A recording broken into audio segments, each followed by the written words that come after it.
Thank you, Acting Speaker. Yeah, it gives me a pleasure to rise today to talk on the housing issues we have, and being the only builder in the chamber. Hopefully the government may listen to me and could learn a couple of things along the way. Probably not, but I will start off by saying this. There's probably not I agree a lot on with the government. Probably I don't agree a lot with what the Premier says, but I think there's two things I have in common with the Premier. One is golf, and the other one is my opinion of the Greens. Because, and I've listened to the commentary today, and honestly, I have never seen a party in my life that has done its utmost best to make housing unaffordable. Every decision they make, every policy they put forward, makes housing construction go up in cost, and that is a big part of the problem why we are here today. But I will get back to this debate, but I wanted to get that out there at the start because there's a lot of comments that come from that side of the House today that I actually agree with. But let's talk about the supply issues we have at the moment. And part of the supply issues, I believe, is planning, and the Green Councils that continually jam stuff up, that we can't get these houses out there and get them built for what's required. But what we have to look at today is the history of the government and their delivery. Now, this is an interesting fact. Priority housing back in 2014, there was 9,900 people on the waiting list. That figure today, in March 2023, is 37,079. So that is quite an increase over the period that this government has been in power. Now, I listened to the Minister today very carefully, and this policy came in 2020. So what that tells me is the government actually wasted 6 years before they started this big build.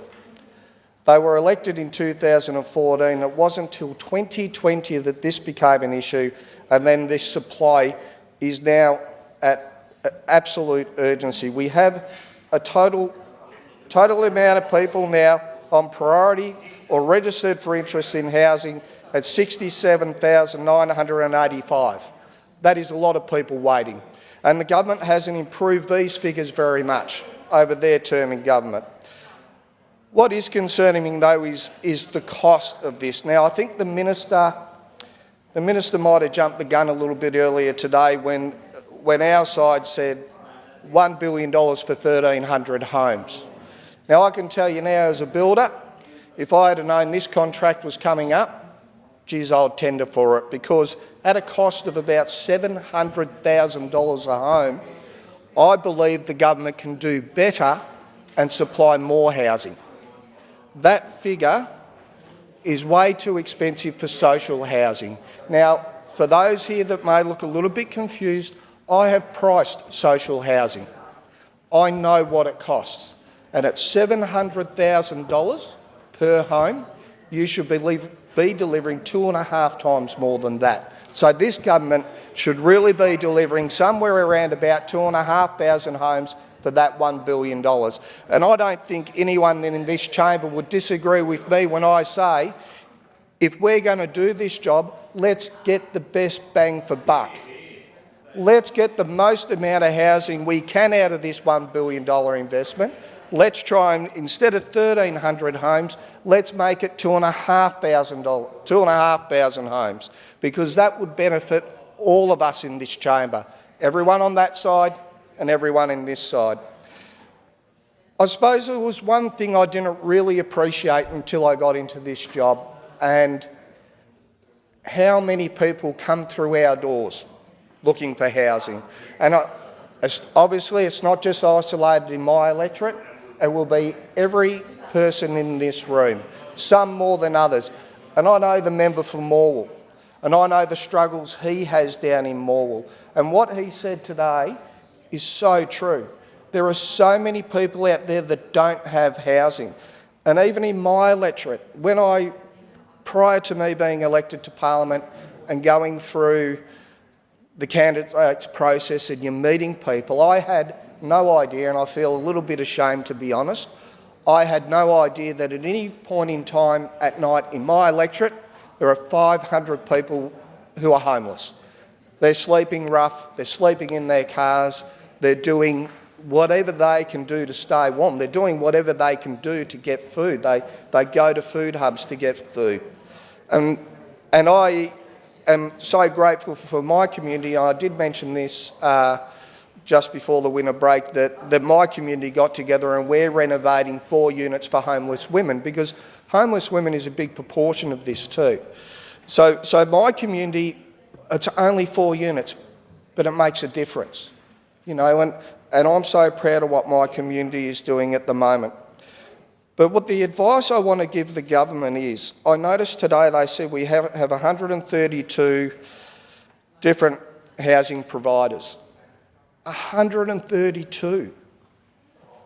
Can't we have a better system than that? How much of your $5.3 billion budget or your $1 billion budget is getting swallowed up in bureaucracy?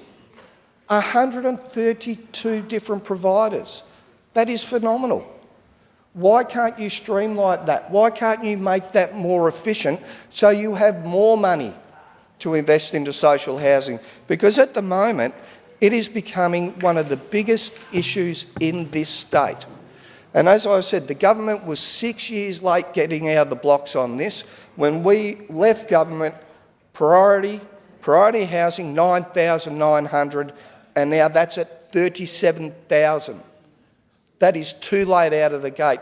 I have no doubt that the Minister for Housing is a very, very busy man, because there are 67,000 people waiting, and they can't wait much longer because things are getting worse. This situation has not improved. So my advice would be to the government, re-look at how you're delivering these programs.